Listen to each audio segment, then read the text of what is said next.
Bonjour à tous et bienvenue pour le 3e épisode de Silicon Sentier. Est-ce que ça enregistre bien chez tout le monde ? Oui, c'est bon. Ça enregistre. Dans Silicon Sentier, on vous parle de la vraie Startup Nation. Je suis Antonin et je suis en compagnie de Karim. Bonsoir. Et de Cameron. Salut. Et cet épisode n'est pas sponsorisé par SpaceX qui vient de lancer il y a quelques minutes sa fusée dans l'espace. Et surtout, il n'est pas sponsorisé par Audacity. Antonin a eu quelques petits problèmes avec Audacity sur son Mac. Parce qu'en fait, c'est la 3e fois qu'on enregistre ce podcast. J'en ai un peu marre. Donc on espère qu'il vous plaira. Et sinon, tant pis. Allez, générique. I want France to be a startup nation. Chez Ping, c'est une culture de guerre, c'est une culture de fight. On n'a pas peur de dire que construire une grande boîte, c'est un combat et âmes sensibles savent se tenir. Et il pense que c'est révolutionnaire parce que son conseiller Pôle emploi l'encourage, forcément, ça leur fait un chômeur de moins officiellement.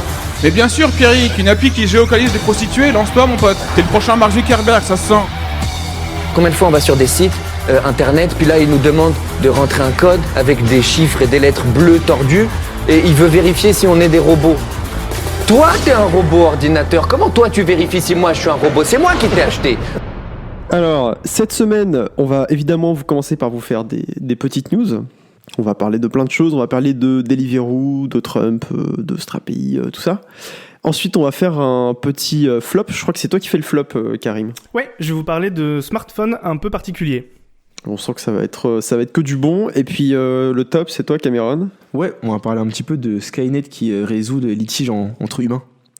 Skynet Terminator ? Ouais, mais sans le mec musclé et la moto, quoi. C'est un peu moins stylé du coup. Et puis pour ma part, on va vous faire un petit dossier. On va vous parler de l'application Stop Covid. On va vous dire pourquoi c'est bien, pourquoi c'est peut-être pas bien, pourquoi il faudrait peut-être en avoir peur ou pas. Spoiler, moi j'ai été agréablement surpris. Et bah du coup je vais te laisser commencer Karim pour ta première news.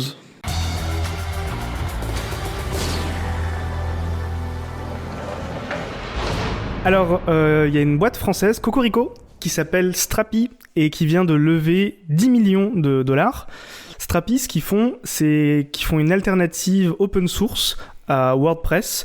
Et l'intérêt d'utiliser Strapi, en tout cas la promesse de Strapi, c'est d'avoir une solution équivalente à WordPress, mais qui soit beaucoup plus facile à manipuler quand tu es développeur. Si jamais vous avez dû faire des modifications sur du code WordPress existant, vous savez que c'est vraiment le ticket le moins intéressant du sprint. Souvenir du Vietnam.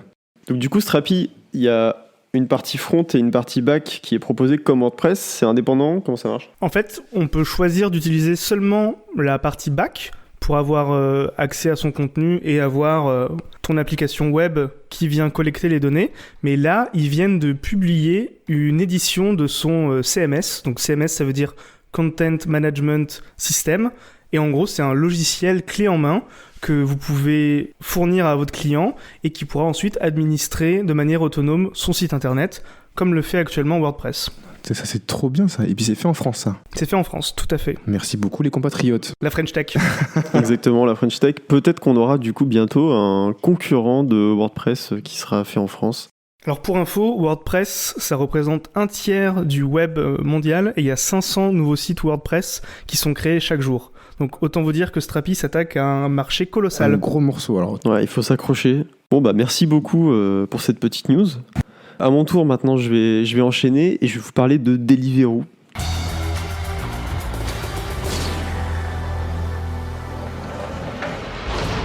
Et donc c'était fin avril, et en fait en Angleterre, il y a l'autorité britannique de la concurrence et des marchés qui a autorisé, parce que c'est une situation exceptionnelle cause coronavirus, qui a autorisé Amazon à racheter une partie de Deliveroo. Oh Jeff! Le fameux Jeff, le bon Jeff. Monsieur Chauve-Riche. Alors, il y a quand même un point assez étonnant, c'est que en période de coronavirus, on aurait probablement tous pensé que Deliveroo se portait très bien. Tout à fait. Puisque les gens Ils peuvent pas sortir. Bah voilà, les gens sont bloqués chez eux, ils ne peuvent pas aller au restaurant, ils veulent bien évidemment supporter l'économie des restaurants, etc. Il faut continuer à bouffer aussi, hein, il faut se le dire. Les sushis vont pas se faire tout seuls. Voilà. On va pas se manger tout seul aussi. Et ben non, pourtant, crise du Covid fait très mal à Deliveroo qui était en forte difficulté financière. Et donc en fait, le régulateur des marchés et de la concurrence en Angleterre a autorisé cette prise de position de Amazon parce que ça se passait pas bien du tout pour Deliveroo à ce moment-là. En fait, en mai 2019, Jeff Bezos, il disait déjà qu'il voulait investir à peu près 515 millions d'euros dans Deliveroo. Donc de toute façon, de base, ils avaient déjà pris au moins une position publique sur le fait qu'ils voulaient s'insérer dans ce marché-là. À ce moment-là, le fondateur de Deliveroo, il disait que c'était peut-être pas le bon moment, mais que ça allait probablement se faire à un moment. Finalement, le coronavirus aura forcé un peu les choses. En tout cas, chez Deliveroo, aujourd'hui, ils disent que sans investissement supplémentaire, ils n'auraient pas pu respecter leurs engagements financiers, ils auraient dû quitter le marché et ils auraient disparu. Et donc, il y a beaucoup de restaurants qui auraient été impactés, beaucoup de livreurs. Alors, Deliveroo, dans leur discours, ils se montrent comme une entreprise qui crée des emplois, qui supporte une industrie. En réalité, c'est assez difficile de vivre pour un livreur. Je pense qu'on a tous vu la vidéo du mec qui fait 24 heures de Deliveroo non-stop et qui gagne assez peu d'argent à la sortie. Genre combien ? C'était peut-être une centaine d'euros, un peu plus. C'était vraiment pas terrible. 100 balles pour pédaler 24 heures. Ouais, et je sais plus si c'était avant ou après avoir payé ses impôts, parce qu'il y a quand même des impôts. Autant qu'ils se mettent sur une dynamo et qu'ils vendent son électricité. Hein. EDF rachètera plus cher, quoi. Ah mais là, en tout cas, on est clairement pas sur un business très juteux, surtout que y a une prise de risque à faire du vélo en ville à pleine balle. Pendant le corona en plus. Alors, surtout pendant le corona. Là, c'était hors corona, ce chiffre-là, mais... Ils sont quand même pas trop souvent à vélo, d'ailleurs, ces petits messieurs. Ils sont très souvent à scooter, donc... Non, mais non, il y a des mecs avec des petits fixies, là. Ouais, c'est vrai. Qui vont à pleine balle et qui manquent de te tuer. De couper un bras au passage piéton. On en parlait dans l'enregistrement perdu, mais... À la recherche de l'enregistrement perdu. Mais ce serait sympa d'avoir des chiffres sur le volume de vente des restaurants sur la plateforme Deliveroo, parce que aujourd'hui ça permet à des restaurants de vendre. Est-ce que ces restaurants-là font de la marge sur la vente via Deliveroo? Parce qu'il faut savoir quand même que Deliveroo prend des frais liés à l'utilisation de la plateforme. Le livreur est payé. Donc j'imagine que tous ces coûts additionnés à un moment donné, ça retire pas mal de sous. Comment est rémunéré le restaurant? Est-ce que vraiment ça représente une grosse part de son volume d'affaires? J'aimerais bien savoir ça. Du coup, ouais, on en parlait un peu là dans l'épisode perdu, le famoso. Et en fait, effectivement, il y avait un VC qui a écrit un article récemment, et il a parlé de l'économie avec un ami restaurateur à lui, l'économie de la food delivery. Il y a beaucoup d'acteurs qui sont dessus. Deliveroo, évidemment, c'est pas les seuls, Uber Eats, etc. Aujourd'hui, il n'y en a aucun qui gagne de l'argent. Ils sont tous à cramer énormément d'argent. Ceux qui ont compris comment le business fonctionne, c'est ceux qui livrent leurs propres produits, comme par exemple Domino's Pizza, parce que toute la chaîne d'approvisionnement elle a été faite pour être livrée. Mais aujourd'hui, les restaurateurs, ils font zéro marge, voire ils perdent un petit peu d'argent, parce qu'en fait, là où ils font des grosses marges, c'est sur le vin, le coca, ce genre de trucs. Ouais, le café. Exactement, ouais, le café à 5 €. Bienvenue à Paris, mon gars. Donc voilà, ils peuvent plus avoir ces marges-là sur de la livraison. Donc ils font quasiment rien du tout. Le livreur, il gagne absolument rien et il prend des risques pour livrer encore plus en période de coronavirus. Il ne sait pas à qui il livre. Peut-être qu'il va dans un immeuble où les boutons de l'ascenseur ont été touchés par quelqu'un qui était contaminé juste avant. Et puis finalement, les plateformes crament énormément d'argent. Donc à qui ça profite? A priori, pas grand monde. Où va l'argent? Où va l'argent? L'argent, il va chez les proprios de la Silicon Valley qui hébergent les développeurs. Mais voilà, on s'est dit que s'il y avait peut-être un petit dossier à faire là-dessus, parler un peu de cette économie.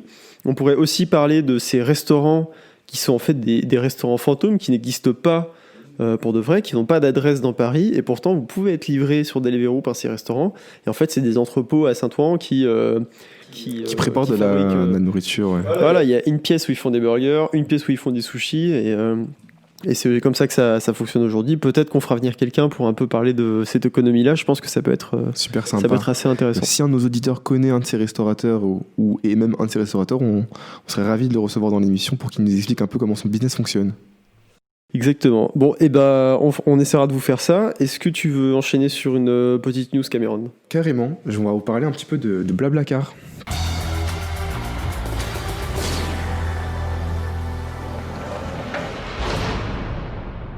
Est-ce que vous voyez ce que c'est Blablacar? Covoiturage.fr, à l'ancienne. Allez. Famoso, qui est d'ailleurs notre première licorne française. Recocorico. Recocorico. On est à Silicon Santi ici, pas la vallée. C'est la France. Donc on parle français. We are in France, we speak French. Du coup, pourquoi Blablacar? Alors, Blablacar, vous connaissez le service initial, hein, c'est Karim, t'adores Lyon, t'as envie d'aller, hop, à Lyon. Et là, il se trouve que Antonin, lui, il a une voiture et il va à Lyon. Donc, du coup, Antonin propose de te louer une place dans sa voiture. Tout à fait. Place que tu vas payer et tu vas pouvoir participer à ce trajet absolument magnifique, épopée avec Antonin. Ça, c'est l'offre initiale de Blablacar. Et récemment, ils ont récupéré l'offre de bus de la SNCF, Ouibus, qui est devenu du coup Blablabus. Donc les bus, les trajets en bus en Europe, qui relient différentes villes d'Europe et en France. Donc on peut faire un Paris-Amsterdam pour une somme assez modique. Un Paris-Amsterdam, tu dis? Paris-Amsterdam, mais pourquoi pas Paris-Lille d'ailleurs? Je disais à tout hasard. Et récemment, ils ont décidé d'étendre leur offre et de s'attaquer au cœur de la ville. Donc initialement, c'était vous emmener en dehors de la ville, en dehors des frontières françaises, notre beau pays. Et là, aujourd'hui, on vous dit, votre dernier kilomètre se fera aussi avec Blablacar. Donc, mais comment, du coup? En s'alliant à la société Voi. Alors, Voi, si un employé de cette compagnie veut bien me corriger, c'est avec grand plaisir. C'est une société suédoise qui propose de la location de trottinette électrique, un peu comme on peut voir avec Lime, Bolt, Dot, des choses comme ça. Moi, c'est vrai qu'il manquait un acteur sur le marché là. Ouais, il n'y en avait pas assez des 14 déjà à Paris. D'ailleurs, j'ai dit Bolt, mais c'est pas du tout Bolt, parce que Bolt, c'est autre chose. Mais vous avez vu l'idée. En fait, ils proposent ce service-là. Et Blablacar a décidé de faire un partenariat avec cette entreprise-là, de manière à permettre à cet acteur-là de récupérer les 18 millions d'utilisateurs de Blablacar, et Blablacar permet de récupérer les flots de trottinettes et d'intégrer l'offre trottinette à leur service. Donc, mettons que vous prenez un Blablabus et que vous vous retrouvez dans une grande ville européenne avec des musées magnifiques. La banlieue ouest de Prague. Dans l'idée. C'est très spécifique. Et bien, vous pourrez tout à fait... vous arrivez à la gare et vous êtes à 2 km de votre point de chute.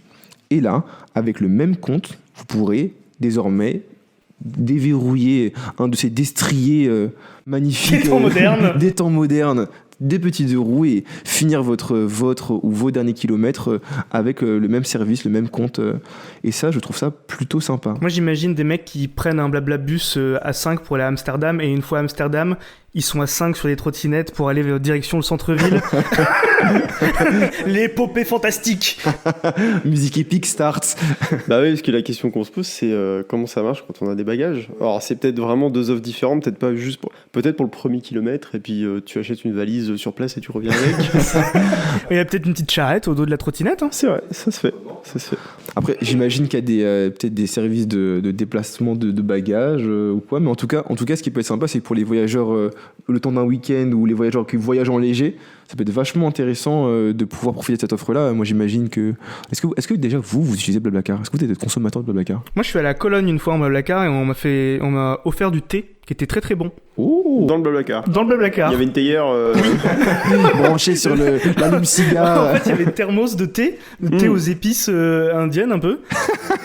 Ça commence bien, les épices indiennes. Et juste après, je me suis endormi et je me suis réveillé à Cologne. Hop là. Ouais, on t'a dit que c'était Cologne, mais c'était Saint-Ouen. Et ouais, j'étais quand même 5h30, 6h de Blablacar, mais non, super agréable. Ça m'a coûté... 50 d'euros, je pense, quelque chose comme ça. Vraiment cool. Pas cher, parce que Paris-Cologne, à la dernière minute, en avion ou en train, ça aurait été au moins le double, je pense. Ouais, il faut avoir du temps, parce que clairement, c'est un peu long. Ouais. Il faut pas avoir peur de tomber peut-être avec quelqu'un avec qui... C'est vrai que c'est un délire, hein. Tu t'endors et le mec, il peut t'emmener où il veut. Ah ouais, c'est pour ça. Tu crois que t'es à Cologne, mais en fait, pas du tout. Ouais. Tu te réveilles, t'as une cicatrice. T'es dans un bain avec des glaçons. 1 étoile sur 5. Alors je tiens à dire que vous pouvez aller sur Blablacar, enfin pas sur Blablacar, mais il y a des sites qui recensent les meilleurs avis qui ont été laissés sur Blablacar. Il y en a qui sont extraordinaires. J'en avais lu un où il y a une nana qui disait le mec a pas arrêté de parler de Naruto pendant tout le voyage. 1 sur 5. À tester en tout cas, puis peut-être que bientôt on fera de la trottinette électrique en covoiturage. À 2 sur une trottinette. Alors je tiens à préciser que ça a été précisé d'ailleurs par le directeur de Blablacar, c'est pas un rachat, c'est un partenariat. Donc les trottinettes seront double brandées Blabla Ride et Voy. Donc oui, alors le service s'appelle BlaBlaRide. Donc comme ça c'est BlaBlaCar, BlaBlaBus, BlaBlaRide. Je trouve que c'est plutôt sympa. Et ça va arriver a priori le 5 juin. Eh bien moi je dis à voir, mais en tout cas ça promet. Et ça peut être sympa d'avoir un nouvel acteur ayant une offre vraiment complète en tout cas sur le marché. Que j'ai hâte de voir ce que ça va donner. On peut assez peu réserver les trottinettes. Je sais que Bird le permet. Et ça c'est assez pratique quand même de pouvoir réserver ta trottinette à l'avance. Ouais. Comme ça, t'es sûr qu'elle est là au moment où t'arrives. Ouais. C'est ça. Mais Lime le permet aussi, mais Lime fait... Alors j'imagine que Bird est aligné sur ce système-là, mais Lime, actuellement, on peut réserver la trottinette, mais tu payes le temps. Mais c'est vrai que ça m'est arrivé au tout début des trottinettes électriques où on en avait assez peu sur Paris. Oula, c'était il y a longtemps. Alors sur Paris, il y en avait peu. Dans la Seine, il y en avait. Moins que maintenant. Et ça m'est déjà arrivé de courir, littéralement courir dans un quartier d'un petit kilomètre carré, là, de courir dans tous les sens pour essayer de trouver trottinette. Et à chaque fois, je voyais un mec à 100 mètres prendre ma trottinette et incapable de rentrer chez moi, quoi. C'était l'enfer. Donc c'est vrai que j'avais besoin de cette feature, mais le fait qu'elle soit payante, ça m'a super freiné. Le fait qu'il y en ait vraiment énormément maintenant, j'ai plus besoin de les réserver. J'en ai 15 autour de moi. Parfait. Donc voilà. Bon, bah merci. Est-ce que Karim, tu veux nous parler un petit peu de Trump qui est parti en croisade ?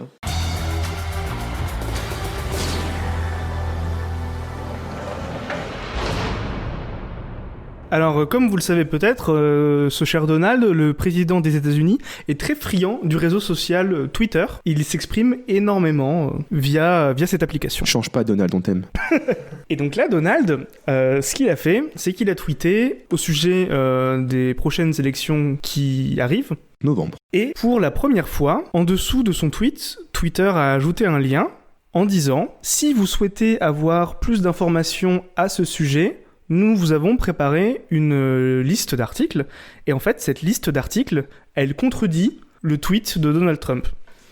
Donald Trump, forcément, c'est quelqu'un d'extrêmement calme. Réservé, mesuré. Il s'est dit, c'est vrai, j'ai un peu menti. Faudrait que j'arrête. Pas du tout.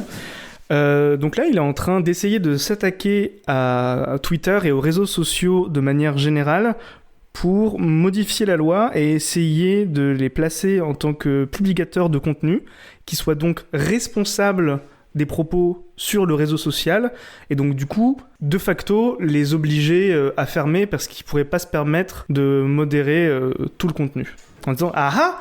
Quoi ? T'as dit que j'ai dit une fake news ? Tu vas voir, je vais te monter en l'air, Twitter. Super. J'arrive !»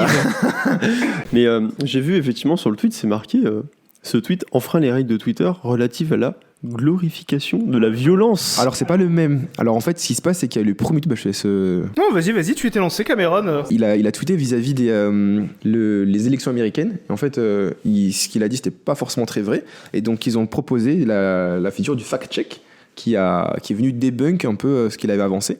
Et de là est venue la polémique de donc vous vous permettez de faire du fact-checking, donc c'est un peu de la censure ce que vous faites. Donc si vous commencez à maîtriser le contenu, à choisir ce qui peut être dit ou pas dit sur la plateforme, c'est que vous êtes un publicateur de contenu, donc vous ne pouvez plus jouir de l'immunité dont vous jouissez aujourd'hui, qui est on ne maîtrise pas ce que les gens vont dire, et c'est pas notre but. Nous, ce qu'on veut, c'est éviter les prises de position, tout ce qui est les left of speech, des choses comme ça, où on va être violent volontairement et essayer de blesser une communauté assez fort.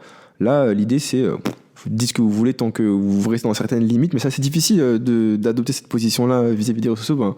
J'imagine, vous êtes à la tête d'un réseau social et vous avez une cellule tétranazie qui se monte.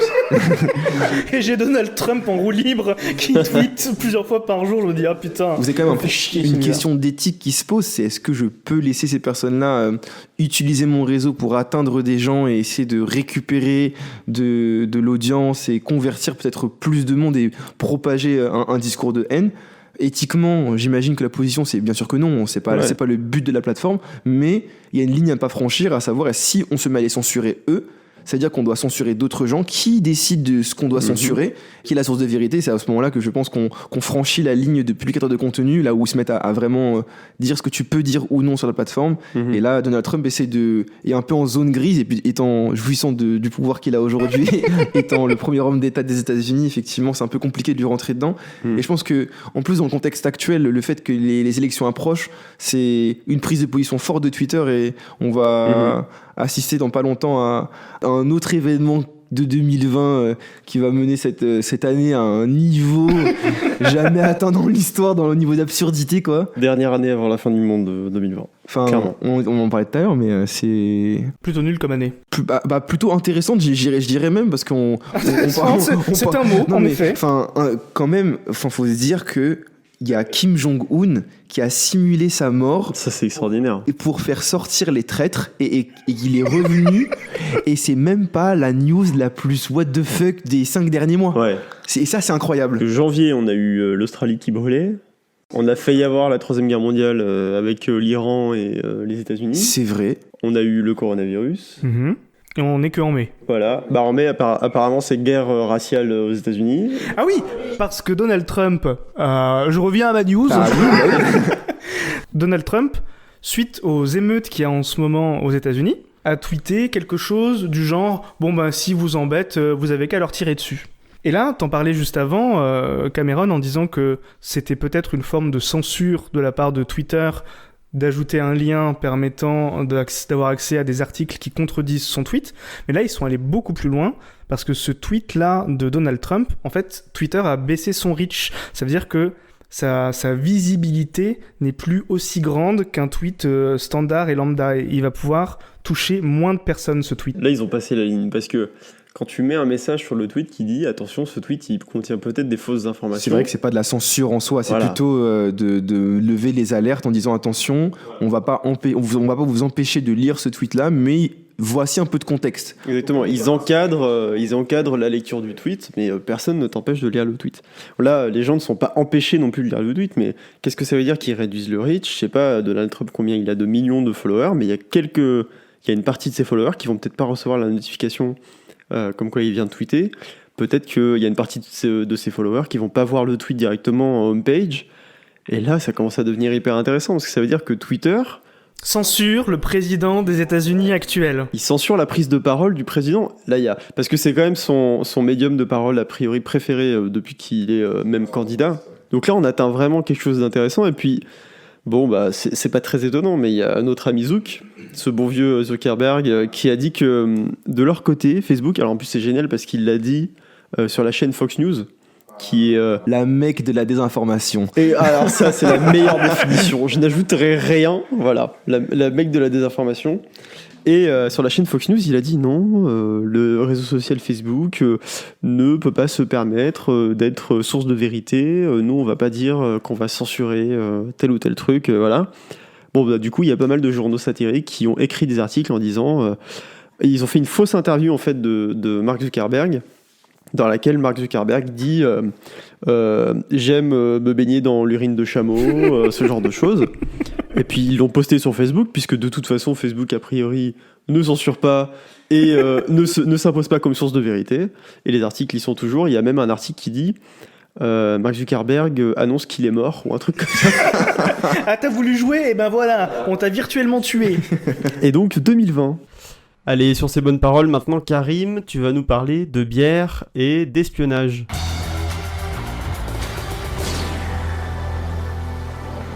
Alors, est-ce que vous connaissez l'application Untapped ?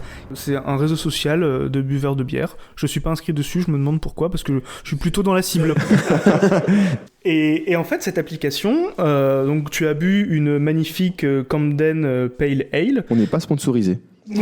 Alors si Camden Pale Ale veut m'envoyer une caisse de 26, avec grand plaisir, allons-y, je paierai les frais de port. Et du coup, sur cette application, tu peux noter les endroits dans lesquels tu as consommé tes bières et envoyer une petite photo. Il y a des journalistes qui ont commencé à investiguer et qui ont réussi à trouver l'identité de personnes qui d'habitude ne s'étendent pas sur leur profession. Par exemple, des espions. Ok. En recoupant les données de l'application, parce que comme par hasard, le mec à chaque fois qu'il boit des bières dans un bar, c'est à côté d'une base américaine secrète, le lien est rapidement faisable. Et on peut même aller plus loin que ça, parce que comme je vous l'ai dit juste avant, on peut aussi prendre en photo la bière qu'on est en train de déguster. Ah, c'est mieux. Sauf que malheureusement, il y a des personnes qui, à côté de leur bière, sur leur bureau, avaient des documents top secrets de travail qui se sont retrouvés publiquement sur ce réseau social. Non, mais ça, c'est extraordinaire. Mais ça me fait penser à.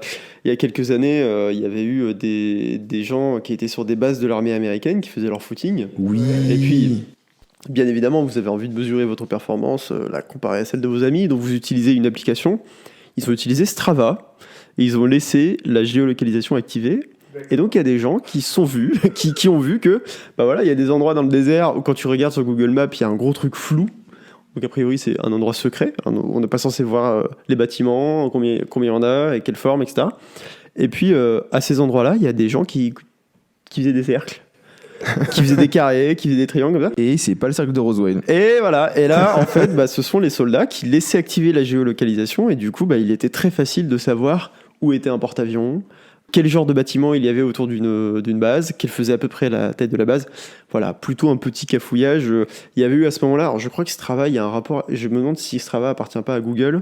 En tout cas, il y avait eu à ce moment-là une demande qui avait été faite bien évidemment par la défense américaine pour dire si vous pouvez éventuellement enlever ces données. Bon, ils n'ont pas demandé aussi gentiment, hein.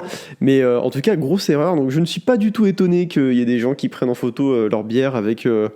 les codes de la bombe nucléaire juste à côté. Tout ça pour une bière. En plus, enfin. Comment ça? Bon, alors. En fait, je me dis, bon, t'aimes la bière, soit. Mais tu peux dire que tu bois ce genre de bière. Mais de là à prendre une photo de bière que tu bois, je veux dire, ça c'est quoi le plus derrière, quoi. Et surtout, en plus derrière, enfin, tu t'es pas foutu de prendre une photo avec juste la bière, tu mets des documents top secrets. Waouh. Ah, tu sais, c'est comme l'époque avec, je sais pas si vous avez utilisé Foursquare. Non, malheureusement. Foursquare, c'était un réseau social qui avait pour seule vocation de vous faire check-in à des lieux dans lesquels vous allez souvent. Genre, vous allez au Starbucks, vous faites un check-in, vous allez au kebab, vous faites un check-in. Et celui qui fait le plus de check-in, qui passe le plus de temps, il devient le maire du lieu. Ah, ok. Voilà, c'est tout. C'est la description de Foursquare. Donc, mais donc, il y a des gens qui partageaient leur localisation. Et je me souviens qu'il y a eu des histoires. Il y a des gens qui se sont fait cambrioler parce qu'ils étaient en train de check-in tous les jours à 15h30 au Starbucks au bas de la rue. Il y a quelqu'un qui connaissait à peu près cette personne-là, qui savait où il habitait et qui attendait le check-in sur Foursquare, qui pouvait venir casser la porte et voler des trucs. Pourquoi donner sa localisation de manière aussi précise? Surtout pour devenir maire d'un lieu sur une application, aucun intérêt. C'est exactement comme prendre des photos de sa bière. Bah, c'est simple. Je suis devenu maire de Foursquare, maire de Starbucks d'à côté, j'ai perdu ma télé. Mais le frappuccino à 9,50€ caramel était très très bon. Il a fait plaisir. Parfait. Bon, et bien, je pense qu'on va pouvoir enchaîner sur notre dossier. On va vous parler de l'application Stop Covid.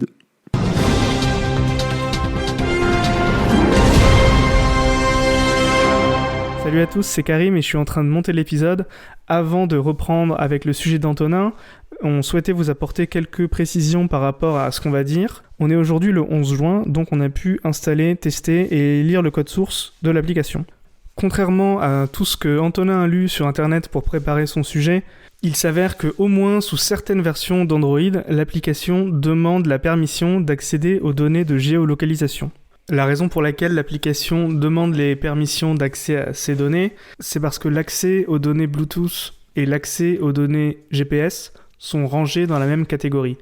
Pour avoir accès au Bluetooth, il faut forcément donner la permission à l'application d'utiliser les données de géolocalisation et donc l'application a accès aux données GPS. La communication de la part du gouvernement n'a pas changé. On promet toujours de ne jamais utiliser les données de géolocalisation. Dans le code source publié actuellement, il n'y a pas mention de l'utilisation de ces données GPS, mais techniquement, l'application a accès à ces données. On considère quand même que le sujet qu'on va traiter reste pertinent, parce que Antonin nous explique et a vulgarisé beaucoup de choses. Néanmoins, lorsqu'on parle du fait que l'application n'a techniquement pas accès aux données de géolocalisation, eh bien c'est faux et on souhaitait être tout à fait transparent avec vous sur ce sujet.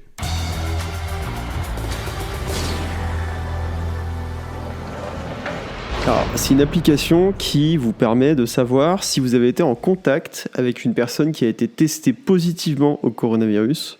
C'est une idée qui paraît assez simple sur le papier, mais on se pose tout de suite des questions. Quant au fonctionnement, bien sûr, comment ça marche? Est-ce que techniquement, c'est une application qui va pouvoir fonctionner à l'échelle nationale? Et puis surtout, la vraie question, c'est est-ce qu'on est capable de protéger la vie privée des gens dans une situation comme celle-là? Alors, il y a eu beaucoup de raccourcis et de vulgarisation qui ont été faits. Alors, il y a eu des médias, il y a eu des gens sur Facebook, voilà, mais il y a aussi eu des personnalités politiques, par exemple de l'opposition. Je vais juste vous faire écouter un tout petit extrait pour vous montrer ce qui a pu être dit. Là, c'est Jean-Luc Mélenchon qui parle à l'issue du vote de Stop Covid. Là est passé à l'Assemblée nationale un truc sur l'application Stop Covid. Alors bon, le truc totalitaire par excellence, qui sert à rien pour la maladie, mais qui sert à tout pour contrôler les gens. Et j'ai essayé de présenter d'une manière un peu drôle, hein, la réplique à faire à cette idée-là. Alors ça, vous pouvez le regarder, ça me ferait plaisir si vous le regardez, parce que comme ça, vous voyez les arguments qu'on a sortis. Certains étaient des arguments de dernière minute, parce qu'ils essayaient de nous dire non, on est complètement autonome, personne ne regarde par-dessus notre épaule et tout. Pas de bol pour eux, ils ont intégré un truc de Google qui surveille tout le monde. Bon. Voilà, un truc de Google qui surveille tout le monde. Tout le monde. On sait pas quoi. Qu'est-ce que c'est? On n'a aucune idée de ce dont il parle. Voilà.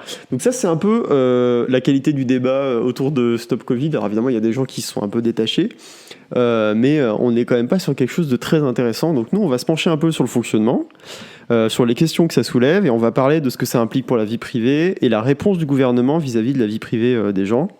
Alors, petit spoiler, il y a le secrétaire d'État chargé du numérique qui s'appelle Cédric O. Il a une sœur qui s'appelle Delphine O. Donc O, c'est un nom de famille, c'est juste un O. Voilà, je ne connaissais pas.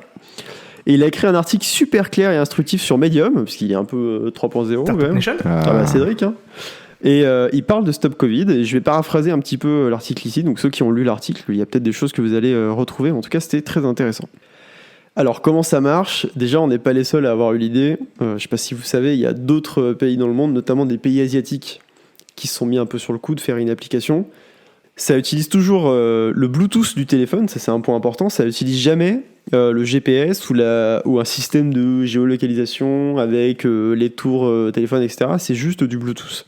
Pourquoi ? Parce qu'en fait, on s'en fout de savoir où vous avez croisé des gens, on veut juste savoir si vous avez croisé des gens. Quand vous les avez croisés à Marne-la-Vallée ou à Lyon, ça n'a aucune espèce d'importance. Et puis pour la vie privée aussi, c'est beaucoup plus rassurant de se dire que c'est pas tes coordonnées GPS qui sont analysées et conservées. C'est ça, et puis moins le Stop Covid a d'informations sur toi, moins il y a de chances que je veux dire, s'il y a une fuite de ces informations, au moins ils n'auront pas de géolocalisation. On ne puisse pas te retrouver, imaginons que tu sois infecté.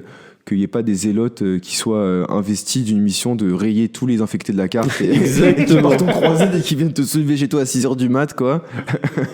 J'imagine ton patron. Et tu sais, quand tu m'as demandé de prendre une journée de RTT en plus, là, parce qu'il y a le plombier qui devait passer, bah, c'est marrant parce que là, je te vois géolocalisé à Amsterdam avec 5 de tes potes. Tu peux m'expliquer, s'il te plaît ? Donc bon, en tout cas, le but, c'est qu'on sache que vous ayez croisé des gens, mais on ne sache pas où est-ce que vous les avez croisés. Donc oui, c'est bien le Bluetooth dont vous vous servez pour écouter de la musique qui bug un peu parfois. C'est ce même Bluetooth qui plante régulièrement et que vous devez réinitialiser. Pourtant, là, a priori, ça devrait fonctionner. Le gouvernement explique qu'il compte utiliser le RSSI.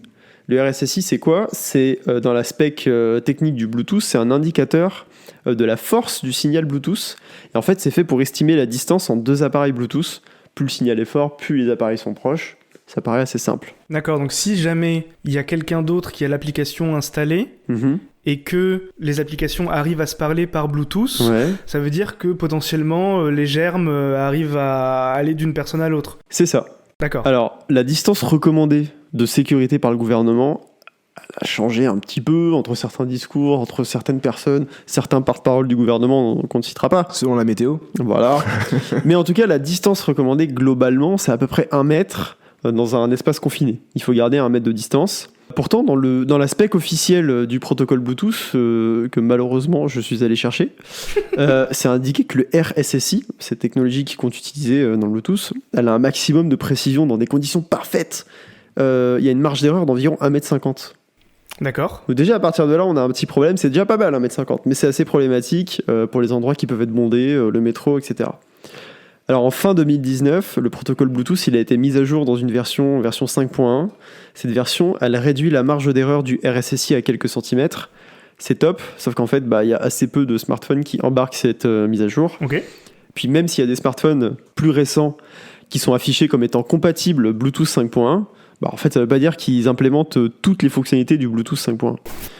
J'ai essayé de trouver une liste des téléphones compatibles avec le Bluetooth 5.1 qui implémentent le RSSI. J'ai beaucoup galéré. Par contre, j'ai surtout trouvé qu'en moyenne, en France, on renouvelle son téléphone à peu près une fois tous les 1 an et demi. Donc d'ici à ce que tous les téléphones français soient équipés d'une spécification qui est sortie officiellement fin 2019, on a encore un petit bout de temps. Donc pour l'instant, on va devoir se contenter d'une précision de 1,5 mètre au mieux. Alors là déjà, ça nous pose un petit problème parce que ton voisin du dessus, s'il a sa chambre au-dessus de la tienne... Et si toi, tu colles ton téléphone au plafond? Bah, même pas, en vrai. Il suffit que... Enfin, là, ici, le plafond est un petit peu... Vous pouvez pas voir via le podcast. Mais le plafond... Imaginez que le plafond est... Imaginez une cathédrale. Bon. Non, mais le plafond... Bah, attention, là, parce que j'ai les impôts qui vont me tomber dessus. Voilà, imaginez que vous avez un plafond standard à 2,30 m, je sais pas combien c'est. Clairement, si vous avez votre téléphone dans votre poche, posé sur une table, le voisin a son téléphone posé sur une table, la précision elle est entre 1,50 m, 3 mètres, bah, clairement l'application peut penser que vous avez été en contact alors que vous êtes séparés par le plafond. Par une cloison de 50 cm. Voilà. A priori, les germes ne passent pas. Voilà. Bon, il y a un petit problème, mais à la rigueur, c'est pas dramatique. Sur le côté technique, on va pas ajouter grand-chose. Il n'y a pas des tonnes d'informations sur l'application. Il y a néanmoins une partie du code source de l'application et du code du serveur de l'application qui ont été dévoilés. Par exemple, on y apprend en regardant le code du serveur que les auteurs du serveur, a priori, c'est que des gens qui travaillent chez Capgemini. C'est la seule entreprise qui a travaillé sur l'application du serveur. Côté mobile, c'est un studio qui a travaillé avec Station F et qui s'appelle Lunabi Studio. Ils sont basés un peu dans les Alpes, un peu à Lyon. Ils ont bossé pour Zenly, ils ont bossé pour Kima Ventures, ils ont bossé donc pour The Family aussi. Ils ont l'air à peu près quand même de bien savoir de quoi ils parlent, donc ça c'est plutôt rassurant. Donc on va laisser la partie technique aux experts. Si vous voulez aller lire le code, on vous laisse le faire, mais nous on va surtout parler de la protection de la vie privée. Alors il y a pas mal d'articles qui disent les données vont être anonymisées, les utilisateurs Stop Covid ne seront pas identifiés par leur vraie identité. Bon, c'est assez flou, on va reprendre depuis le début. L'application, elle est basée sur un protocole. Alors attention les yeux pour le nom du protocole. Le protocole Robert. Oh, c'est génial ça. Non, en vrai, Robert, ça veut dire Robust and Privacy Preserving Proximity Tracing. Donc ça veut dire traçage de la proximité robuste et préservant la vie privée. Et je suis certain que ce nom-là, pour le trouver, il y a eu 4 réunions de 6 heures avec 12 personnes dedans.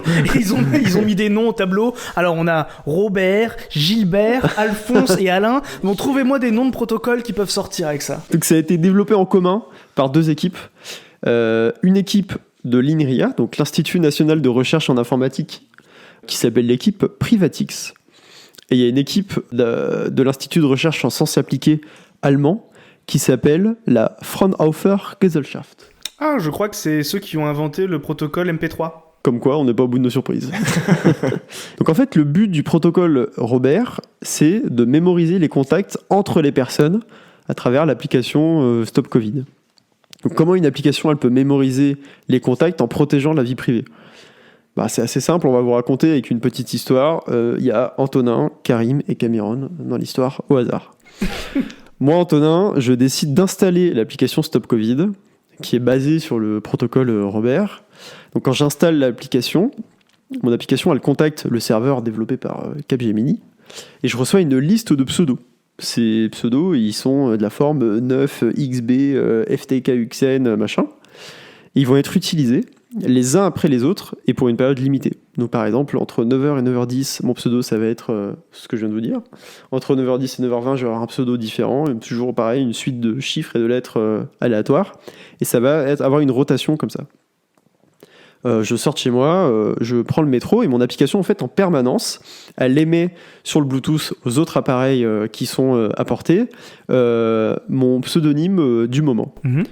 Donc seulement les applications qui sont autour de moi, et là vous êtes autour de moi, Karim, Cameron, sont capables de collecter les pseudonymes et ça les stocke dans votre téléphone. D'accord.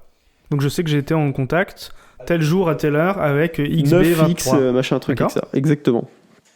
Donc les pseudonymes, vos pseudonymes qui sont autour de moi, ils sont détectés. Il n'y a pas de géolocalisation toujours. C'est seulement l'utilisation des signaux Bluetooth qui rentre en jeu.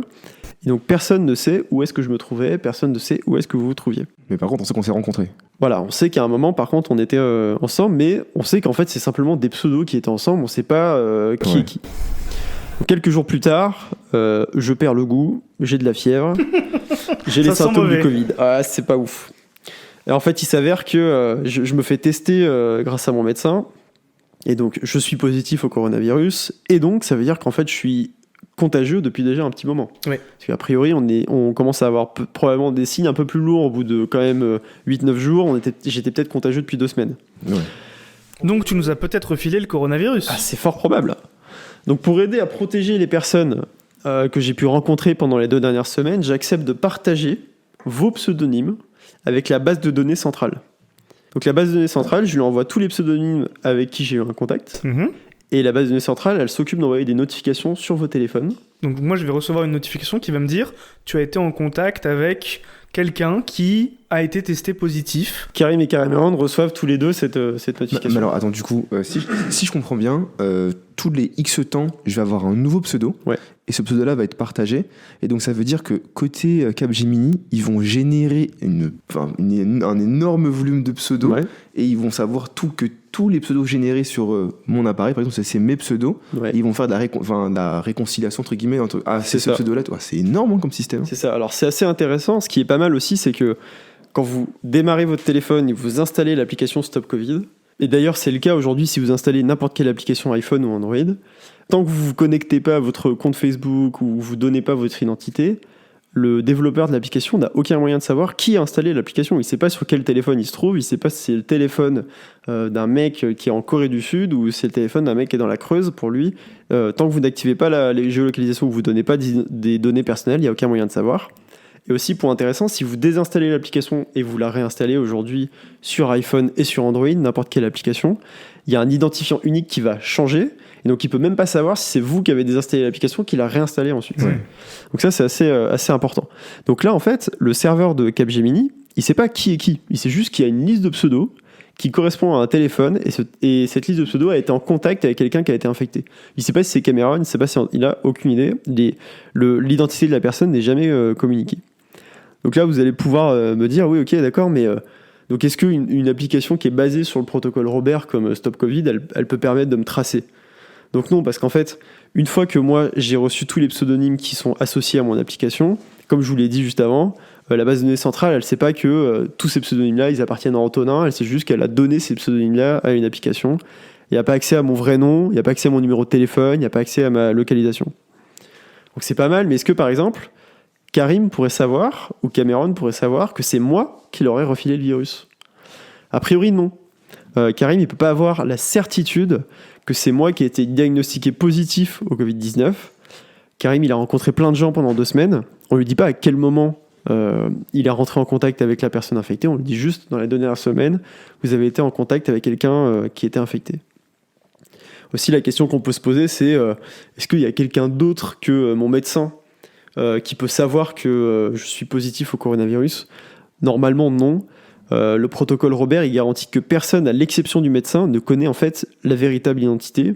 Dans la base de données de Capgemini, ils vont savoir que cette liste de pseudos, c'est quelqu'un qui est identifié positif, mais ils ne savent pas du coup, de nouveau, qui se cache derrière cette liste de pseudos. Surtout qu'il n'y a pas du tout la position GPS. C'est Parce ça. qu'à la limite, avec la position GPS, tu pourrais dire, bon bah, Clairement, ouais. toutes les nuits, cette personne-là passe toute la nuit à cette adresse. Mhm. Donc là, tu pourrais te dire, bon bah, c'est forcément quelqu'un de cet immeuble, etc. Mais si t'as pas la position GPS, du coup, c'est impossible pour toi de Ouais. savoir. Exactement. Alors, le protocole Robert, de nouveau, c'est pas l'application. C'est l'application Stop Covid, c'est une mise en œuvre du protocole.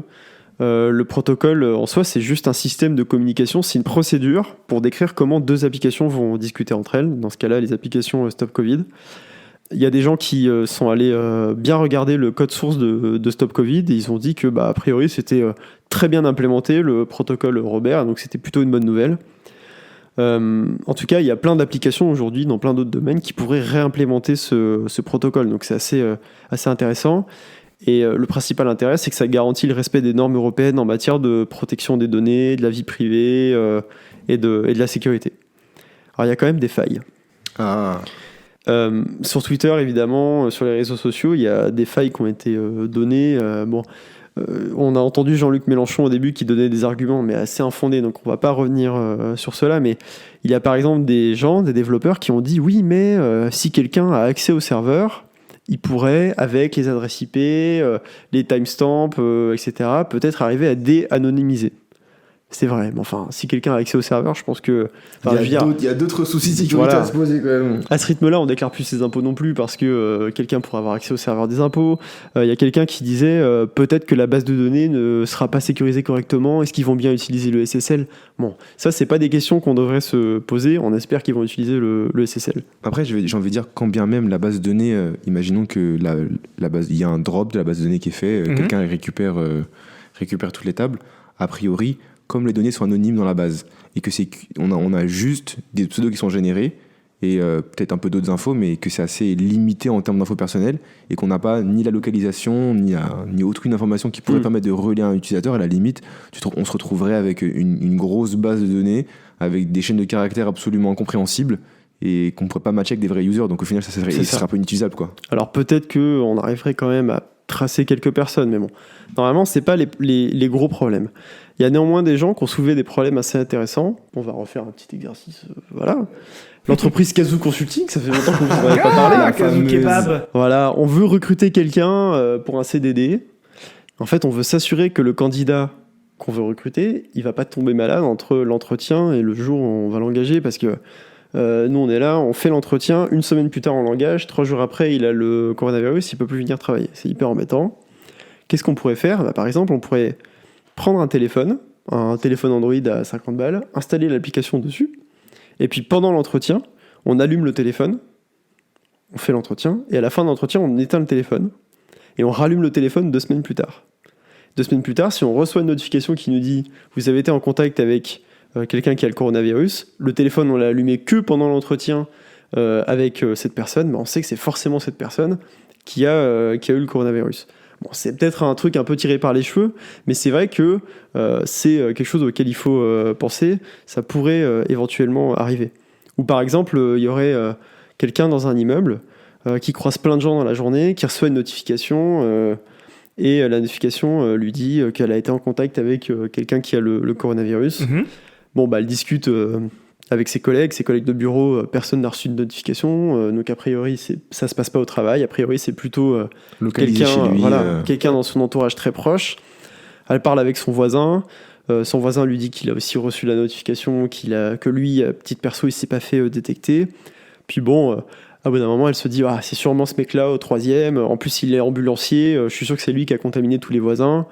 Elle va peut-être prévenir le reste des habitants de l'immeuble via les réseaux sociaux. Ils vont peut-être écrire un message comme il y a pu en avoir pendant la crise du coronavirus. Il y en a eu des infirmières qui ont été menacées de quitter les lotissements.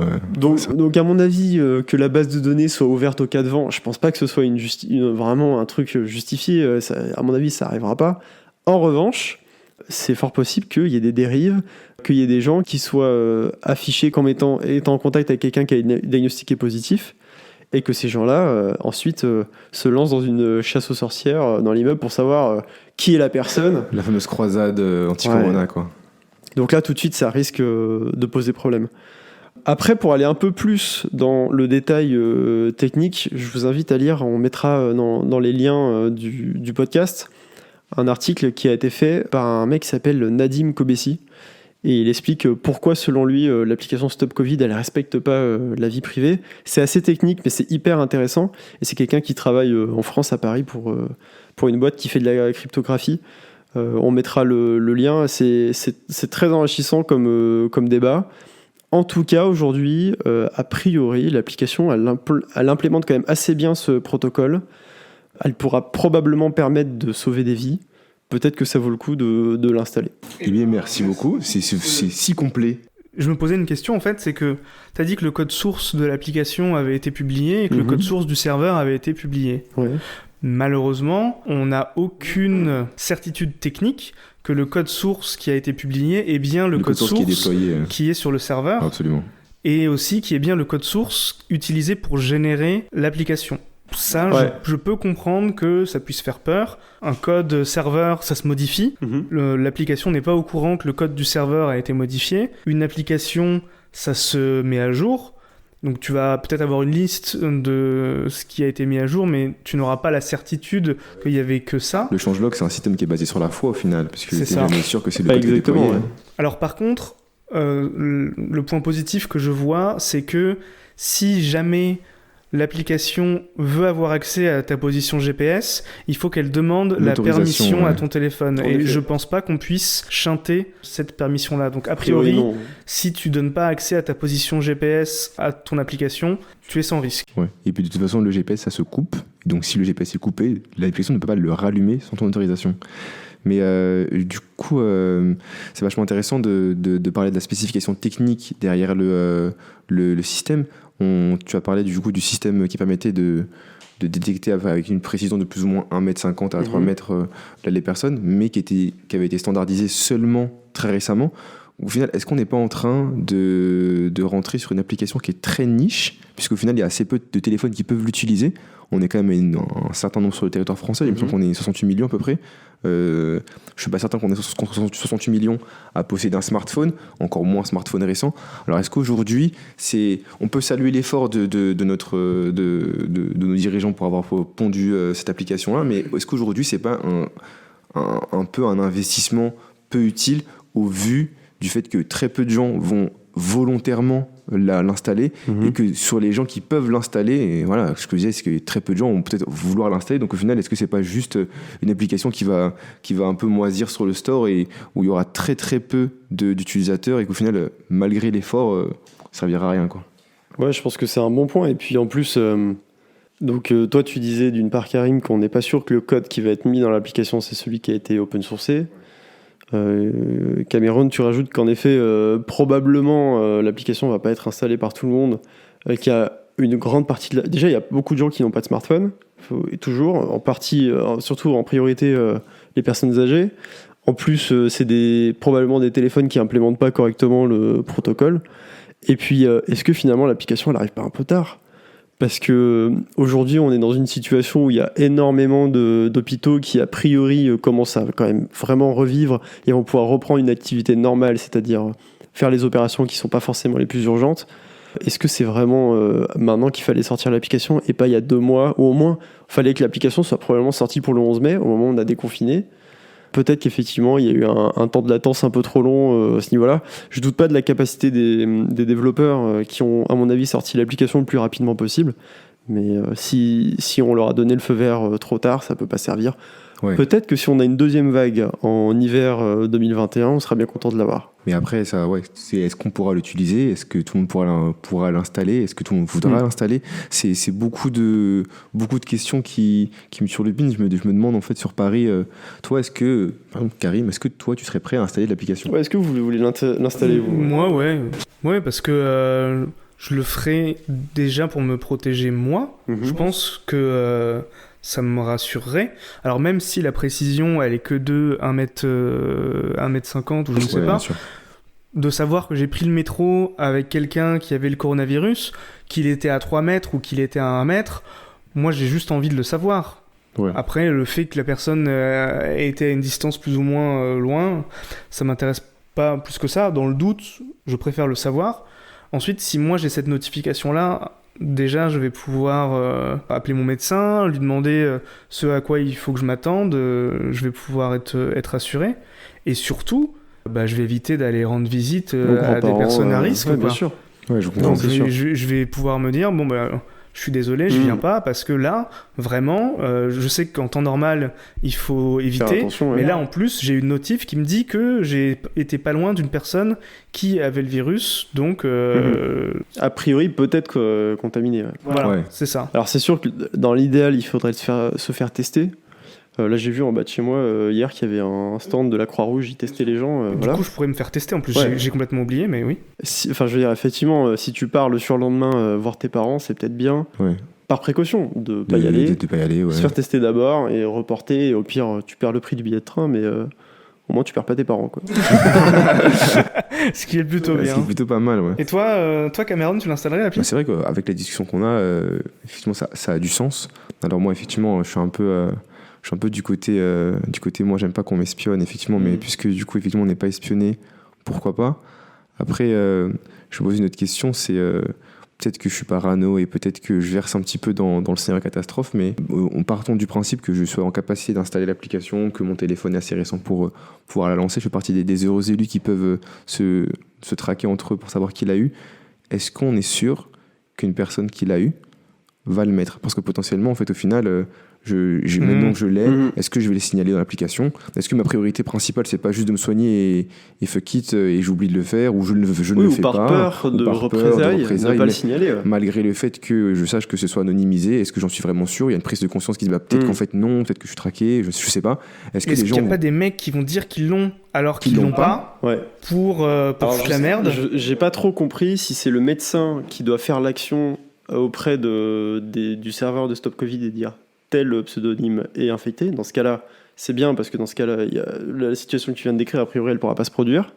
Ou par contre, si c'est moi qui peux aller dans l'application et dire j'ai le coronavirus parce qu'en fait j'ai des allergies, alors là ça va être bizarre en fait. Je me dis qu'en fait, je pense que ça part d'une super intention et qu'il y a vraiment de l'énergie qui a été mise dans le développement et que la volonté, c'est de protéger les gens et qu'on a essayé de calquer notre comportement sur les autres pays qui ont potentiellement réussi à déployer des applications de manière assez successful, je sais pas, mais en tout cas, a priori, ça fonctionne. Mais je me dis que derrière, il y a beaucoup de doutes et de moyens de pas forcément contourner le système, mais de pas... En fait, on est basé sur la bonne volonté des gens et leur honnêteté. Et je vais pas remettre en cause... tous nos pères parisiens, par exemple, parce que nous on est parisiens, mais j'ai mis pas mal de doutes sur le bon fonctionnement du truc. Donc partant de ce principe-là, est-ce que moi j'installerais? Je sais pas. Après, oui, pourquoi pas, parce que de toute façon ça me coûte rien, et puis moi si je l'avais, je le signalerais bien sûr, mais est-ce que je crois fondamentalement dans ce système et sa capacité à mieux nous avertir? J'ai mis encore des réserves. J'aimerais bien voir comment ça va se déployer. Déjà, le fait qu'on puisse pas tous y avoir accès de manière universelle et que tout le monde puisse l'utiliser. Je sais qu'on est soumis à des contraintes techniques qui sont malheureusement difficilement contournables, mais je pense que c'est pas encore la bonne solution. On n'a pas encore trouvé le bon truc. En tout cas, c'est un premier pas vers la bonne... vers la potentiellement prochaine bonne idée, mais on n'y est pas encore. Après, en tout cas, moi je salue totalement les développeurs et toutes les personnes qui ont mis de l'énergie pour développer cette solution-là. C'est 100 fois mieux que rien. Non, c'est sûr. Moi je pense que je l'installerai parce que j'ai pas vraiment de... Enfin, je me dis pas que ça va être pour me traquer, Voilà, je tombe pas entre guillemets dans la théorie du complot à ce niveau-là. Je pense qu'il y a déjà 1000 manières de traquer ce que vous aimez. Oui, par exemple, quand vous prenez en photo votre plat sur Instagram, voilà. Non, mais par exemple, on va prendre un exemple très simple. Si vous allez sur Facebook et que vous écrivez un statut pour dire que vous voulez pas que l'application Stop Covid vous traque, vous êtes un peu un clown, on va se le dire. Parce que vous allez sur Facebook pour le dire, vous utilisez votre téléphone, enfin ça n'a absolument aucun sens de faire ça. Bon, si vous êtes quelqu'un qui utilise les réseaux sociaux et que vous avez une présence en ligne, je pense sincèrement que l'application Stop Covid, c'est pas ça qui va changer grand-chose. C'est le cadet de vos soucis si vous êtes un influenceur. Vous avez 100K followers, installez-la quoi. Exactement. Bon, c'était un sujet assez intéressant. Merci à vous deux pour la participation. Merci à toi pour ce sujet fort intéressant. Et bien après ce super dossier, sans me vanter, Karim, tu vas nous parler de smartphones bizarres.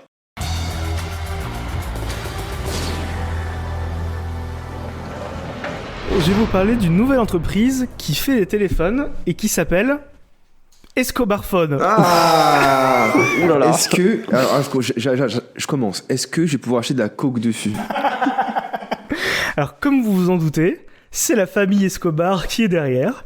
C'est pas n'importe qui, c'est le frère de Pablo Escobar, Roberto Escobar. Alors, il avait un poste plutôt sympa dans le cartel de Medellín. Il était Chief of Assassination. Alors, je pense qu'en langage startup, ça veut dire l'inverse d'un happiness officer. Donc maintenant que j'ai présenté les personnages de la société, je vais vous parler du produit qu'elle vend. Donc c'est un téléphone qui est globalement une copie plaquée or du Samsung Galaxy Fold, avec écrit Escobar dessus pour faire gangster. Tu es vraiment d'un goût. Alors sur le site internet, on est très loin du design épuré d'Apple. Il y a des mannequins en lingerie qui présentent l'appareil. Et franchement, sur la vidéo, ça a l'air d'être un téléphone de qualité. Le truc qui est mystérieux, c'est qu'il est vendu $399, alors que le Samsung Galaxy Fold est vendu, lui, à plus de $2000, soit 5 fois plus cher. Donc là, forcément, ça sent l'arnaque. Vous vous dites que sûrement la qualité, elle doit être dérisoire et qu'on est face à une contrefaçon cheap, le genre de téléphone qu'on peut acheter à Strasbourg-Saint-Denis, iPhone X à 150 €. En fait, c'est du Android un peu masqué. Eh ben, pas du tout.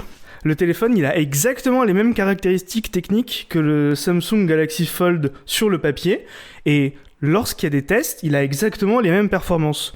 Alors, comment est-ce que cette société Escobar Phone fait pour proposer un Samsung Galaxy Fold à $400 au lieu de 2000 ? Est-ce qu'on est face à des Elon Musk du téléphone ?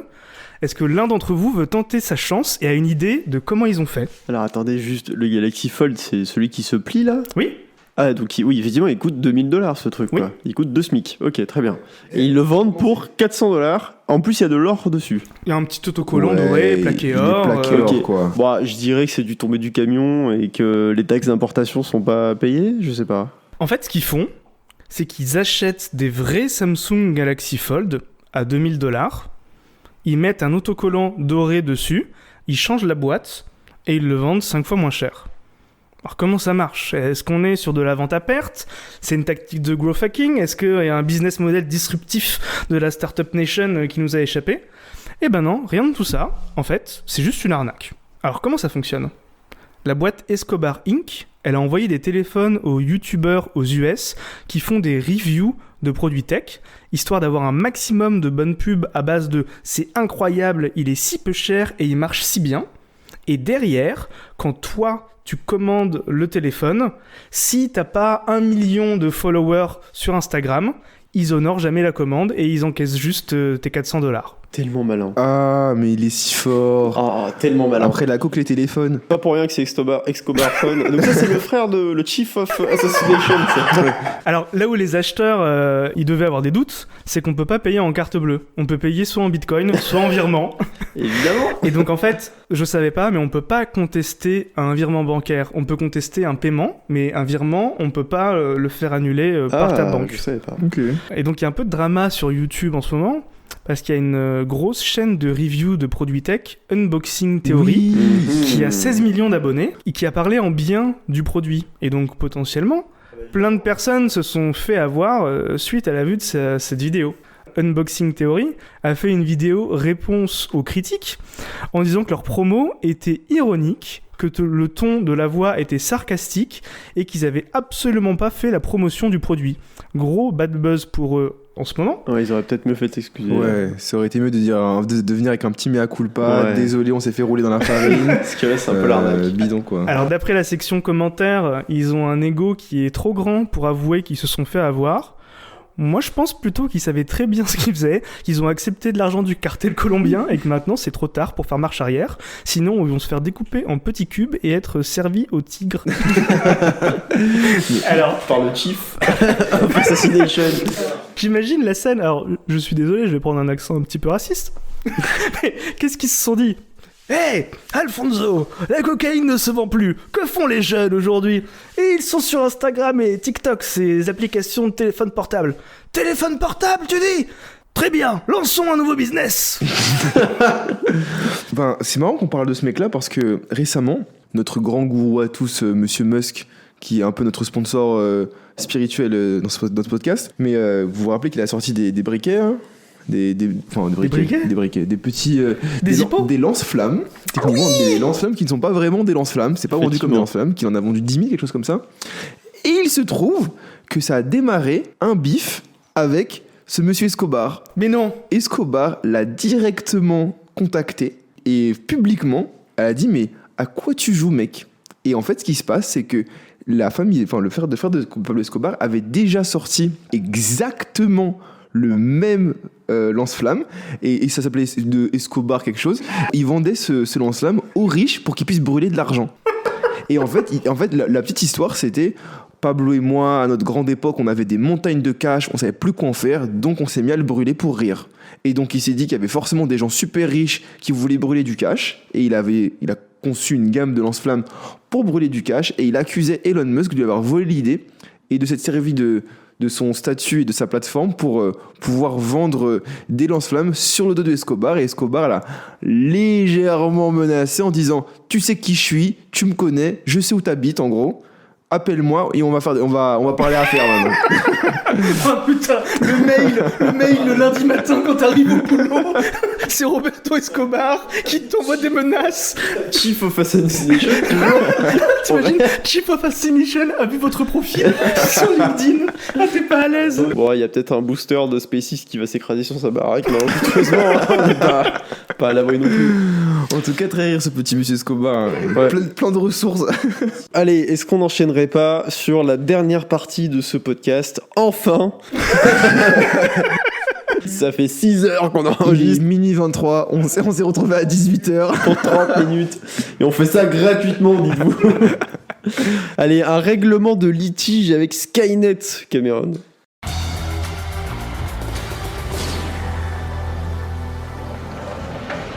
Alors, on va parler de Justice.cool. Et c'est une start-up française, pour changer. Cocorico. On représente toujours. Il faudrait qu'on ait un petit jingle qui fasse Cocorico. Le monteur mettra un petit jingle. Monteur jingle. Alors, Justice.cool, c'est quoi ? Ça a été lancé au début des années 2020. C'est une start-up dans la legal tech qui propose un service de médiation pour tout litige inférieur à 5 000 €.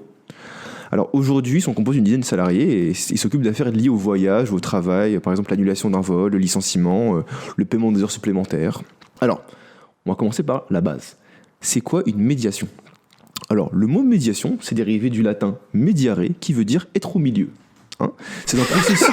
Là, comme ça, j'aurais pas dit. On est si bête. On essaie de faire des trucs intelligents et tout sur l'étymologie latine. Oh, Cameron, il a du diarrhée, c'est rigolo, on va rigoler. C'est un processus au cours duquel deux parties tentent de régler un litige et passent par un tiers, jouant le rôle de médiateur, afin que celui-ci puisse permettre aux deux camps de trouver une solution à l'amiable. Ouais. La médiation judiciaire est une méthode de règlement des différends distincts des procédures judiciaires et extrajudiciaires. Donc en gros, les parties peuvent résoudre leurs problèmes eux-mêmes avec l'aide d'un médiateur au lieu de confier le règlement à une institution extérieure, par exemple le tribunal. Ouais. Donc en gros, Antonin et moi on a un litige, on a joué aux cartes, je lui dois 20 balles, mais moi je pense qu'il a triché. Et pour éviter qu'on emmène ça au tribunal, classique. Et bon on va dire, bon ok, on va prendre un tiers neutre, Karim si présent, désigné comme partie médiarée. Et tu vas mener du coup la discussion sans avoir d'opinion et sans avoir sans prendre parti, et tu vas essayer de nous permettre de trouver la solution qui va nous éviter d'aller au tribunal régler ça. Ça permet de désengorger les tribunaux. Parce qu'aujourd'hui les tribunaux sont assaillis de ce genre de demandes et pour des petits montants, donc moins de 5 000 €, c'est considéré comme un petit montant. Ça permettrait de réduire le bruit au niveau de toute l'administration judiciaire. Et donc c'est là que Justice.cool arrive. C'est un peu les Julien Courbet des temps modernes. C'est l'idée. Et en fait, il faut savoir que la médiation, c'est un mode de résolution à l'amiable et c'est l'État qui a décidé de le favoriser et il l'a rendu obligatoire. Donc c'est pas juste une... Avant de porter plainte ou avant de saisir un tribunal, t'es obligé d'avoir tenté une médiation ? Exactement. D'accord. Tu ne peux pas porter une affaire devant le tribunal si une médiation n'a pas déjà été tentée. Et donc en fait, concrètement, c'est quoi Justice.cool ? Vous allez sur la plateforme, vous remplissez un formulaire qui va vous permettre d'identifier la catégorie du litige. Donc à quoi ça correspond ? C'est plutôt sur le travail, sur du coup, est-ce que vous attaquez... Ryanair parce que vous avez un vol retardé de 4 heures, Berlin, on vous regarde. Et donc vous remplissez ce formulaire et à partir des informations fournies, le système va vous proposer une liste de demandes légales. Par exemple, vous pouvez demander les dommages-intérêts, par exemple. D'accord. Et avec les informations que vous allez fournir, le système va calculer un score qui représente le pourcentage de demandes similaires ayant abouti. Donc en gros, par rapport à tout ce que vous remplissez, on va vous dire, vous voulez le dommage d'intérêt, et bien vous avez, par rapport au cas qu'on a en base de données, 74% de chances d'avoir ce que vous exigez. C'est pour décourager ceux qui tentent des choses qui ont très peu de chances d'aboutir ? Absolument. Si par exemple vous avez pas forcément rempli correctement vos obligations à votre travail et que vous demandez 5 000 balles, et qui vous disent, là, au vu des éléments, mon gars, t'as 2% de chance de réussir, vu comment tu pars, là, tu peux peut-être te poser des questions en disant que t'es pas forcément dans la meilleure des positions pour exiger cet argent. Okay. Après, dans l'autre sens, si tu fais une demande et qu'il t'estime que t'as 98% de chance de gagner, tu vas peut-être te dire, je vais peut-être aller au tribunal parce que je peux toucher plus gros peut-être qu'avec la médiation. Comme c'est pour des demandes inférieures à 5 000 €, quoi qu'il arrive, si ta demande porte sur un montant supérieur, de toute façon, tu es obligé d'aller au tribunal, quoi qu'il arrive. D'accord. Donc c'est vraiment dans le cas où tu estimes que tu as été lésé d'une somme On m'a pas rendu ma caution, il y avait un trou qui était déjà là, etc. J'ai acheté un téléphone en bitcoin, je l'ai jamais reçu. ça ne marche pas. Et donc du coup, lorsque la demande de médiation est déclenchée, donc après une signature en ligne, donc vous remplissez toute votre demande, on estime que vous êtes légitime, on vous dit que c'est d'accord, eh bien vous vous acquittez de la modique somme de 36 €. Ok. Et derrière, la procédure est lancée. Alors la partie opposée va être contactée par la plateforme et invitée à remplir elle-même le formulaire que vous avez rempli pour la préparation de la médiation. Et le score de légitimité sera réévalué à partir des nouvelles informations fournies. Ok. Donc, qu'est-ce qui se passe dans le cas où les parties ne trouvent pas d'accord ? Le contrat de médiation n'est pas généré puisqu'il n'y a pas eu de médiation. Par contre, les deux parties vont se voir recevoir un document prouvant qu'une médiation a été tentée.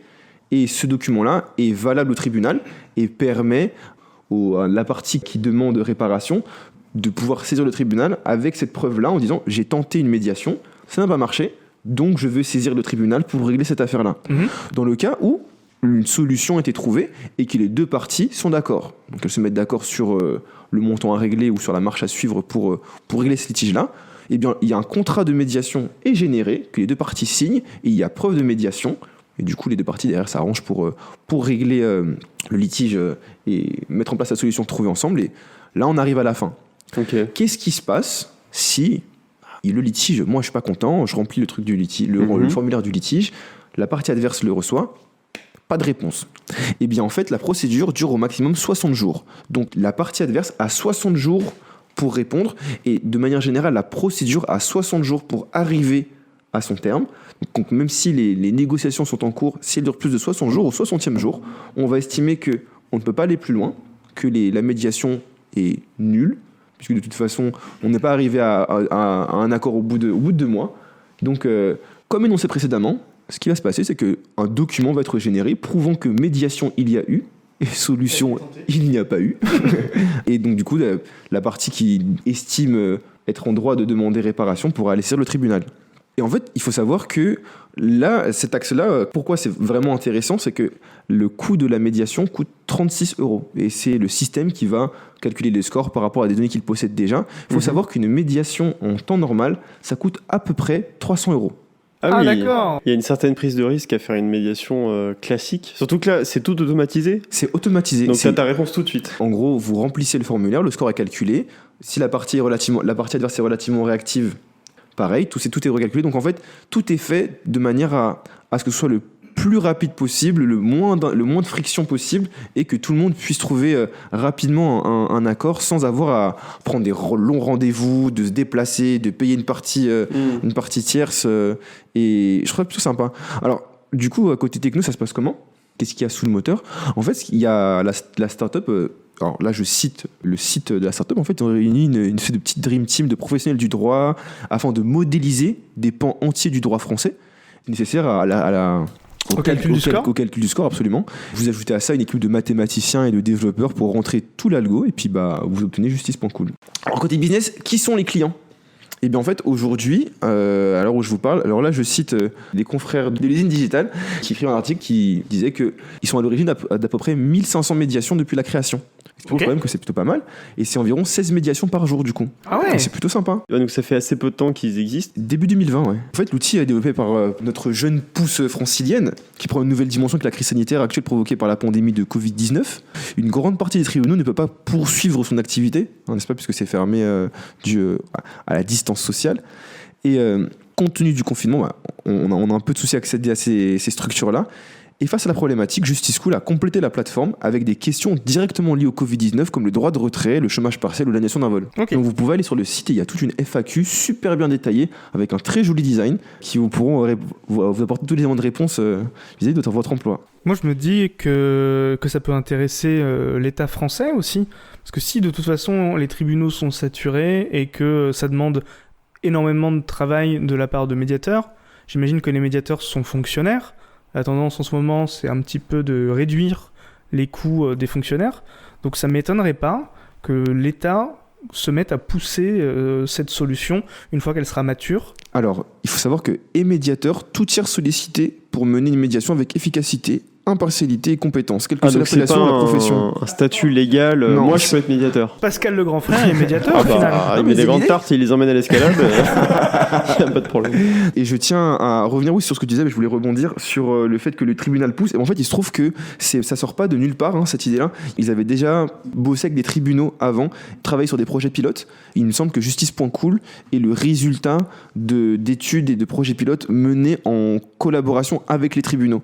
Donc ça sort pas de nulle part. Donc en fait, ils travaillent déjà avec les tribunaux. C'est déjà une solution qui est poussée par des tribunaux. Mais c'est bien parce que comme ça au moins ils peuvent cerner les besoins, prendre ce qui prend le plus de temps, ce qui arrive le plus souvent et ce qui va être le plus facilement réglable. Absolument. On est dans l'optimisation, on est dans la Startup Nation à 100%. Et donc du coup, les litiges sont réglés par un robot et a priori ça a l'air de fonctionner puisque on est à 16 médiations par jour et je les félicite et je leur souhaite la plus grande réussite du monde pour désengorger nos tribunaux. On espère reparler d'eux pour une grosse levée de fonds, pour l'IPO, tout ça. Ce serait bien stylé. Bon, eh bien, je pense qu'on a fait le tour. On a enfin réussi à enregistrer cet épisode. Réussi à enregistrer l'épisode. Alors c'est pas dit qu'on arrive à sauvegarder l'audio juste derrière, parce que c'est le problème qu'on a eu tout à l'heure. Merci à tous en tout cas de nous avoir suivis jusqu'à la fin. On pense que ça a été douloureux, mais vous n'avez pas idée à quel point ça a été un peu long pour nous, puisque de nouveau c'est la 3e fois qu'on enregistre cet épisode. Est-ce que vous avez peut-être un mot de la fin, Karim? Brewdog. Et toi, Cameron? Voilà, merci. Très bien. Eh bien, moi, mon mot de la fin, ce sera Audacity, voilà. Eh bien, merci à tous et au mois prochain pour l'épisode 4 qu'on enregistrera du premier coup. Espérons-le. Allez, salut.